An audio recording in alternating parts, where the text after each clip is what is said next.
کوم انسان چې د مور او پلار خدمت کی الله رب العزت په دې په رزق کې برکت پیدا کی او الله رب العزت په دې په عمر کې برکت واچي الله رب العزت په دې خدمت په وجه سره د مور او پلار د خدمت په وجه سره د عمر دراز کی محترم ورونو کتاب یو واقع راخلی نزهة البساطین یو کتاب ده سلیمان علیه السلام الله رب العزت سلیمان علیه السلام ته وحی راولېږه اے سلیمان دما ډېر معجزات دې ولیدل دما ډېر قدرتونه دې ولیدل نن یو نوی قدرت ته ښکاره کوم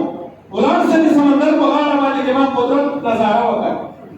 سلیمان علیه السلام دته خو الله رب العزت ټول مخلوقات مسخر کړي سلیمان علیه السلام د ځان سره پیریان او لشکر د انسانانو لشکر د سمندر په غاړه باندې ووت سمندر په غاړه یو بل طرف ته سلیمان علیه السلام ګوري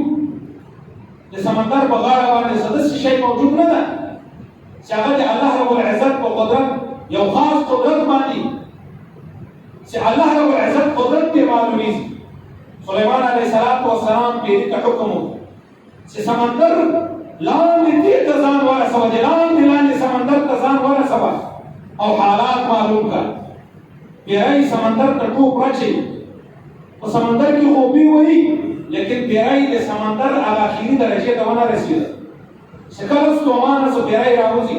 سلیمان علیه السلام ته خپل عاجزي بیانوي اے سلیمانه بار بار زه په دې سمندر کې د لاندې ولاړم لیکن زه د سمندر بیخ ته نه ورسېدم بل پیری ته سلیمان علیه السلام حکم کی بل پیری بیا ځي لیکن هغه پیری واپس راځي د قدرت حاصل نشو یو څو پیریان سیده سي ولاړ وروسته سلیمان علیه السلام یو وزیر آصف په نوم باندې چې الله رب العزت ته هغه اسم اعظم او علم ورکړی سلیمان علیه السلام آصف ابن برخیه ته فرمایي چې آصف ولاړ سمندر کې ته د سمندر نظاره وکړه سمندر کې یو نوې قدرت کې الله رب العزت کرشمه کدي چې پیدا کړه راو باسه آصف چې کله سمندر ته ټوپ واچاو آصف له سمندر نه راوځي یو ناشنا غوندي مرغلره یې راوایسته سپینه مرغلره کې څلور دروازې وي څلور سره دروازې خلاصي او هغه یو دروازه د یاقوتو یو د مرغلرو یو د زبرجدو یو د کافورو جوړه کړې وه څلور بهترین دروازې خلاصي لیکن په دروازه کې د سمندر اوبه نه دي داخل شوي سلیمان علیه السلام مخ ته چې کله دغه مرغلره کېښودل شوه سلیمان علیه السلام چې ګوري په دغه مرغلره کې د نوې بلډینګ ده او په دې کې تعلیم پروت ده یو ځوان پر مانځه باندې ولاړ ده سلیمان علیه السلام دغه دروازې باندې هغه بلډینګ ته داخل شو چې ګوري ځوان د مانځه نه فارغ شو سلیمان علیه السلام د نه پوښتنه کوي اے ځوانه څوک یې د سمندر د لاندې د تا په خور کې اوبه نه داخلېږي دا خو ډېر لوی مرتبې خاوند دي او دغه مرتبه په څه درته میلاو شوې ده سلیمان علیه السلام ته دغه ځوان فرمایي اے سلیمانه زه هغه ځوان یم چې زما مور او پلار ډېر بوډاګان و شلیان و فالج شوي وو د مور او پلار خدمت او یا کاله ما کړی ده کله چې د ما مور وفات شوه ما به د دې خدمت کاوه د وفات نه مخکې به مور ما ته یوه دوه دعاګانې کولې په دعا کې مې دا ویل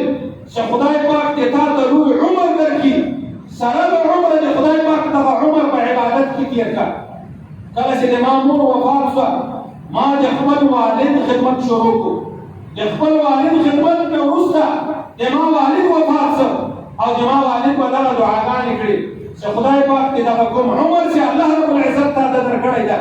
دغه د خدای پاک دې تا په عبادت کې تېر کړي او الله رب العزت د ما د بچي عبادت لپاره د داسې مقام انتخاب وکړي چې په هغه کې شیطان داخلېدل دغه منع وي دغه ځوان ورته فرمایي د ما والد چې وفات شو زما په کور کې څوک نه و نو ما دغه اراده وکړه چې زه داسې مقام ته ولاړ شم چې د الله رب العزت خالص عبادت کړم په کور کې مې څوک نه و زه د سمندر غاړې ته راغلم دغه مرغلره مې ولیده ښایستوالی ما ولید، دروازې مې ولیدې، زه داخل شوم نو یوه فرشته راغله، دغه مرغلره یې د سمندر په بیخ کې کېښووله. سلیمان علیه السلام پوښتنه ورنه کړي